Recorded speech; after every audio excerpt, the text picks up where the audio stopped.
Bismillahirrahmanirrahim. Assalamualaikum warahmatullahi wabarakatuh. Alhamdulillahirabbil alamin wa bihi nasta'in wa ala umuri dunya waddin. Wala haula wala quwata illa billahil aliyyil azim.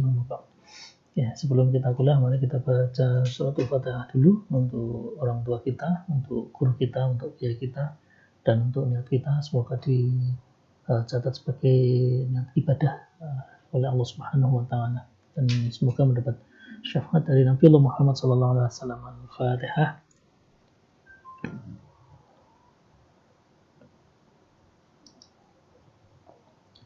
Oke,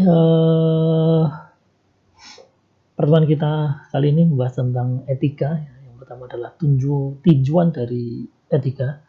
Ya, sebelumnya tidak bisa dianggap lagi ya kalau manusia itu merupakan ciptaan Tuhan atau ciptaan Allah Subhanahu Wa Taala yang paling sempurna, di mana manusia itu dikaruniai akal, budi, perasaan, dan kehendak.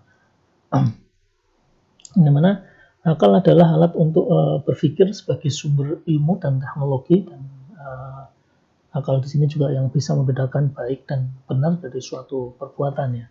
Oke, selain akal, manusia juga disisipi dengan perasaan ya. Perasaan di sini adalah alat untuk menyatakan keindahan sebagai sumber seni dan budaya. Nah, jadi yang bisa membedakan keindahan baik dan buruk itu akan menggunakan perasaan dan yang di sini adalah kehendak. Manusia itu mempunyai kehendak ya, di mana kehendak di sini adalah alat untuk menyatakan pilihan sehingga manusia memiliki kemampuan untuk menilai mana yang baik dan mana yang buruk. Wah, ini kaitannya dengan etika ya.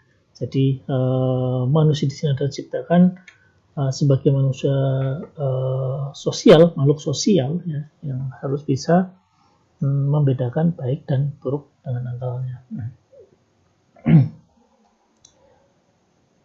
Nah, ini manusia juga merupakan makhluk yang terikat dengan lingkungan. Nah, keterikatan di sini tampak pada kehidupan manusia sebagai makhluk sosial tersebut ya, yang berperilaku yang bersifat etis yang dimilikinya. Nah, sifat etis ini atau perilaku etis ini manusia yang mendasari munculnya etika sebagai sebuah ilmu yang mempelajari nilai-nilai yang baik dan buruk dalam kehidupan. Inilah tujuan dari etika ya, di mana manusia adalah sebagai makhluk sosial. Dan ini adalah pengertian etika sendiri. Menurut Kamus Besar Bahasa Indonesia, yang pertama adalah ilmu tentang baik dan buruk, hak dan kewajiban moral. Yang kedua, kumpulan asas atau nilai yang berkenaan dengan akhlak. Yang ketiga adalah nilai mengenai benar dan salah yang dianut oleh masyarakat. Ini menurut Kamus Besar Bahasa Indonesia ya, tahun 1988. Nah, dari asal-usul katanya, etika ini berasal dari bahasa Yunani ya, yang etos ya, yang berarti adat istiadat atau kebiasaan yang baik. Jadi etikanya berasal dari bahasa Yunani, ada etos. Ya, kalau di masyarakat Indonesia khususnya, itu saya kaitannya dengan norma ya, norma di sini ada norma agama, norma sosial, norma kekeluargaan, dan norma masyarakat ya. Nanti akan kita bahas. Dan ini menurut Profesor Robert Salomon, ya, pengertian dari etika yaitu yang pertama, etika adalah karakter dari individu. Dalam hal ini termasuk bahwa orang yang beretika adalah orang yang baik, yaitu pengertian di sini disebut dengan pemahaman manusia sebagai individu yang beretika. Yang kedua, etika merupakan hukum sosial, etika merupakan hukum yang mengatur, mengendalikan, serta membatasi perilaku dari manusia. Pengertian etika ya menurut bahasa Kamus Besar Bahasa Indonesia dan menurut Profesor Robert Salomon. Etika, filsafat, dan ilmu pengetahuan, ya, di mana hubungan etika, filsafat, dan ilmu pengetahuan dapat dilihat di gambar, ya, di mana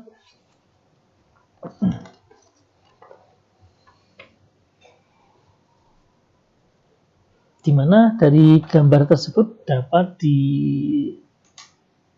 dilihat bahwa etika merupakan bagian dari filsafat, ya. Filsafat sendiri merupakan bagian dari ilmu pengetahuan, dan filsafat di sini adalah ilmu pengetahuan yang berfungsi sebagai interpretasi tentang hidup manusia, yang bertugas meneliti dan menentukan semua faktor konkret hingga yang paling mendasar. Ciri khas dari filsafat itu sendiri adalah upaya dalam menjelaskan pertanyaan yang selalu menimbulkan pertanyaan baru. Dan etika merupakan bagian dari filsafat, yaitu filsafat moral tentunya, ya, yang beberapa alasan yang dapat ditemukan untuk bahwa etika merupakan ilmu yang mempelajari perbuatan baik dan buruk, benar atau salah, berdasarkan kodrat manusia yang diwujudkan dalam kehendaknya. Nah, dalam konteks etika sebagai filsafat dan ilmu pengetahuan, perlu dilakukan pemisahan antara etika dan moral. Ya. Etika adalah ilmu pengetahuan, sedangkan moral adalah objek ilmu pengetahuan tersebut. Nah, dan sebagai ilmu pengetahuan, etika menelaah dari tujuan hidup manusia, yaitu kebahagiaan yang sempurna. Nah, kebahagiaan yang memuaskan manusia, baik jasmani maupun rohani, dari dunia sampai akhirat melalui kebenaran-kebenaran yang bersifat filosofis. Ini adalah etika moral, ya.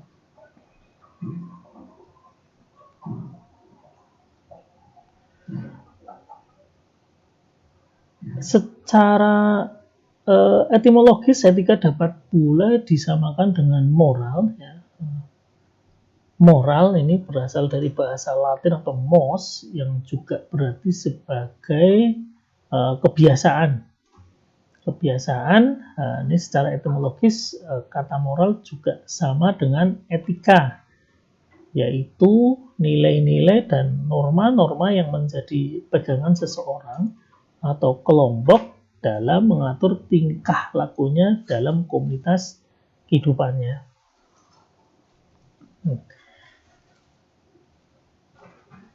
Ini ada Lawrence Kohlberg, ya, juga mencatat ada 6 orientasi tahap perkembangan moral yang dekat hubungannya dengan etika.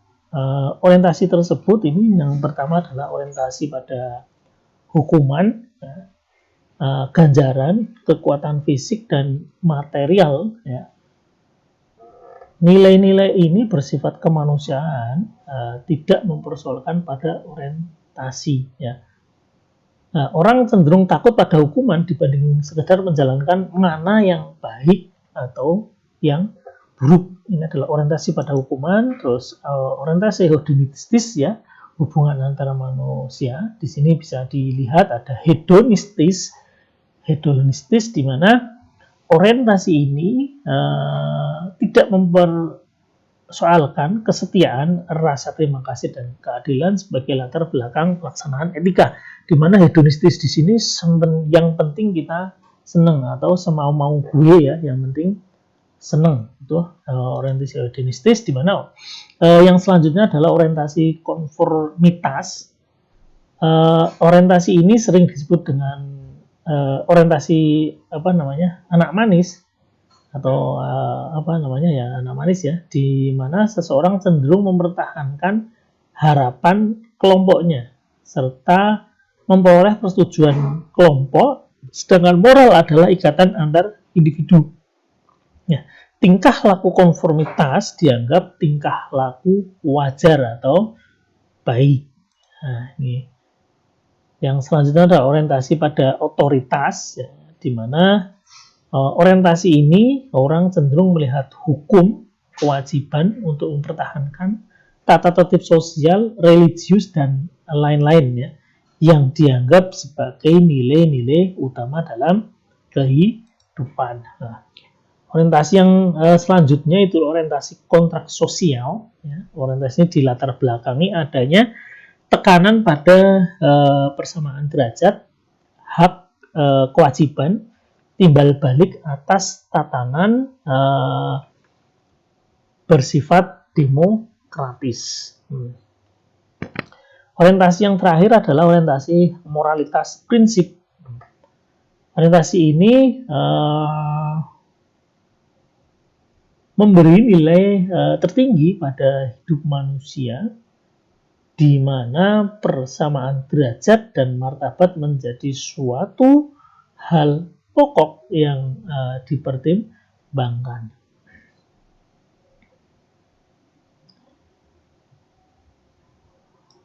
Nah, ini hubungan antara etika dan moral. Nah, ini posisinya ada di tengah-tengah ya antara etika dan moral.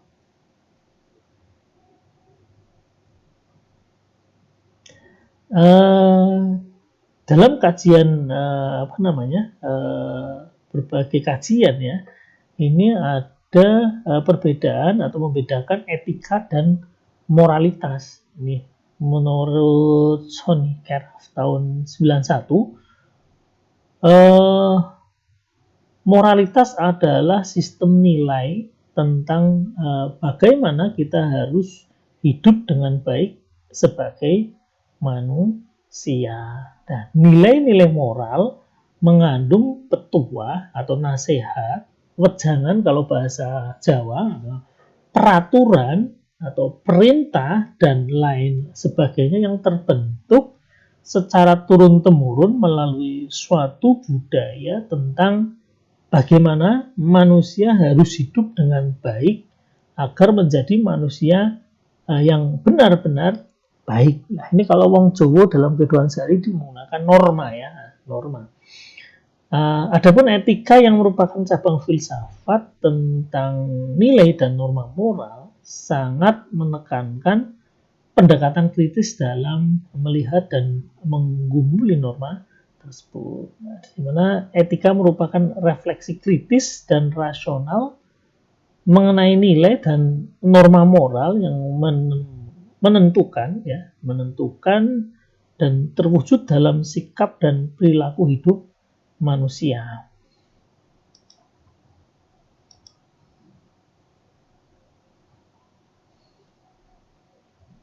Ada pelanggaran etika dan kaitannya dengan hukum ya,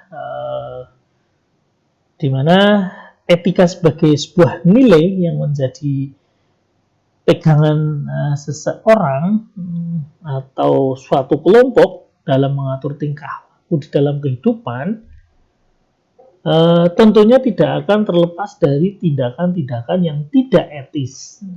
Tindakan tidak etis yang dimaksud di sini adalah tindakan melanggar etika yang berlaku dalam lingkungan kehidupan. Ini menurut Jan Husada ya, hal-hal yang menyebabkan terjadinya tindakan tidak etis ada beberapa hal. Yang pertama adalah kebutuhan individu. Kebutuhan individu ini merupakan faktor utama penyebab terjadinya tindakan-tindakan tidak etis. Ini contohnya di sini, seseorang bisa saja melakukan korupsi untuk mencukupi kebutuhan pribadi dalam kehidupannya. Nah, kebutuhan yang tidak terpenuhi tersebut ini sering memancing individu itu sendiri melakukan tindakan yang tidak etis. Ya, contohnya itu ya, salah satu contohnya banyak. Nanti bisa lagi. Terus tindakan yang kedua adalah tindakan tidak adanya pedoman.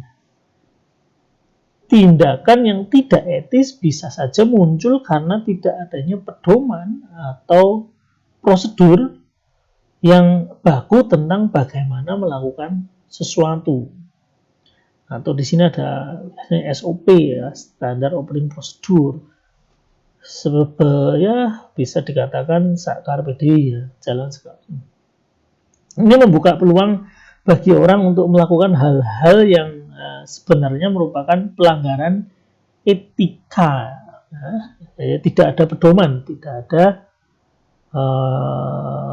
aturannya. Yang ketiga adalah perilaku dan kebiasaan individu. Tindakan tidak etis juga bisa muncul karena perilaku dan kebiasaan individu tanpa memperhatikan faktor lingkungan di mana individu berada. Terus yang keempat, ini tindakan penyebab terjadinya tindakan tidak etis adalah lingkungan yang tidak etis. Ini kebiasaan tidak etis yang sebelumnya sudah ada dalam suatu lingkungan dapat mempengaruhi orang yang berada di lingkungan tersebut. Ini ya, di suatu kebiasaan yang dilakukan dalam lingkungan. Penyebab terjadinya tindakan tidak etis yang selanjutnya adalah perilaku dari atasan. Atasan yang terbiasa melakukan bertindak tidak etis ini dapat mempengaruhi orang-orang yang berada di dalam lingkungan pekerjaan tersebut. Ya. Tentunya yang namanya anak buah biasanya kan melihat bosnya, siapa bosnya melakukan seperti itu, saya juga ikut-ikutan. Nah, contoh sederhananya seperti itu.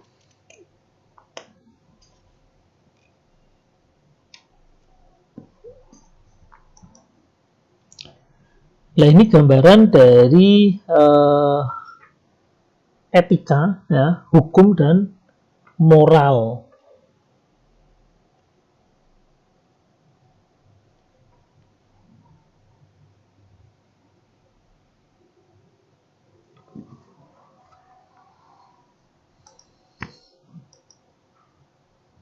Ini ada berbagai macam etika yang berkembang di dalam masyarakat ya.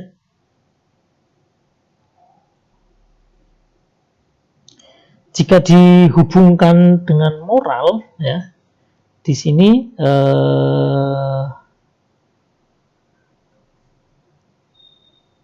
dan jika dilihat berdasarkan nilai dan norma yang terkandung di dalam etika di sini, etika dapat dikelompokkan ke dalam dua jenis, yaitu etika deskriptif dan etika normatif, di mana etika deskriptif merupakan etika yang berbicara mengenai suatu fakta, yaitu tentang nilai dan pola perilaku manusia terkait dengan situasi dan realitas yang membudaya di dalam kehidupan masyarakat. Etika ini, ya, etika deskriptif berusaha menyoroti secara rasional dan kritis tentang apa yang diharapkan manusia dalam kehidupan mengenai sesuatu yang bernilai. Sedangkan etika normatif, ya, etika normatif ini merupakan etika yang memberikan penilaian serta himbauan kepada manusia tentang bagaimana harus bertindak sesuai norma yang berlaku. Jadi, etika ini berbicara mengenai norma-norma yang menuntun tingkah laku manusia dalam kehidupan sehari-hari. Ini Sonic Heraf ya tahun 91 di sini mencatat adanya dua macam norma yang berkembang, yaitu norma umum dan norma khusus. Norma umum merupakan norma yang memiliki sifat universal yang dikelompokkan lagi ini menjadi 3 kelompok, yaitu norma sopan santun, ya, yaitu norma yang menyangkut tata cara hidup dalam pergaulan sehari-hari, ya, yang contohnya ini ya cara makan yang sopan, menegur orang ya terlebih dahulu menegur atau menyapa orang terlebih dahulu ya, ketika bertemu. Nah, terus bagaimana tata cara bertamu, tata cara makan, dan lain sebagainya. Itu adalah norma sopan santun. Terus ada norma hukum ya, norma hukum yaitu norma yang memiliki keberlakuan lebih tegas karena diatur oleh suatu hukum dengan jaminan hukuman bagi pelanggarnya. Itu ada norma hukum. Terus ada norma moral yang merupakan norma yang sering digunakan sebagai tolak ukur masyarakat untuk menentukan baik buruknya seseorang sebagai manusia. Nah, ini menurut Johnny Craft ya. Terus adapun norma khusus ya, merupakan aturan yang berlaku dalam bidang kegiatan atau kehidupan dalam lingkup yang lebih sempit. Seperti contohnya, ini menyangkut aturan mengunjungi pasien di sebuah rumah sakit. Nah, ini aturan bermain dalam olahraga dan sebagainya dan contoh dari norma khusus.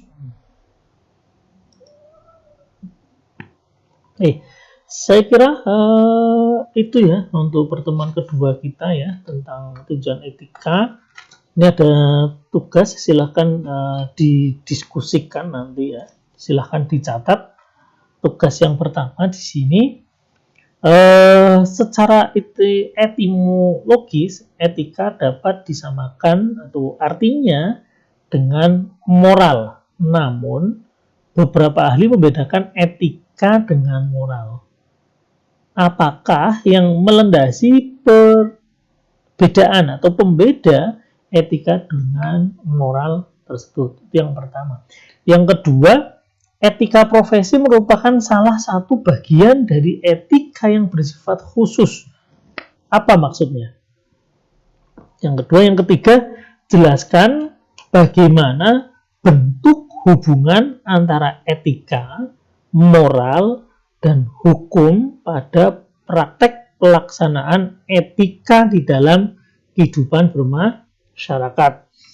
Yang nomor tiga, nomor empat, di dalam hukum dikenal adanya hukum disiplin atau touch trade atau yang merupakan bagian dari hukum pidana yang berlaku bagi suatu golongan atau profesi tertentu. Apakah yang dimaksud hukum disiplin tersebut? Yang keempat, yang terakhir nomor 5, pelanggaran etika dalam kehidupan sosial akan mendapatkan sanksi sosial dan bahkan sanksi hukum. Jelaskan apa yang dimaksud dengan sanksi-sanksi tersebut. Selanjutnya, kapan pelanggaran etika akan memperoleh sanksi hukum dan kapan akan memperoleh sanksi sosial. Ya, silahkan tugas dikerjakan, dikumpulkan minggu depan ya. Minggu depan pada pertemuan yang ketiga. Nanti saya akan buka di e-learning, silahkan kalian kumpulkan lewat e-learning. Oke, saya kira itu dari saya ya. Saya akhiri wallahul muwaffiq ila aqwamit thoriq. Wassalamualaikum warahmatullahi wabarakatuh.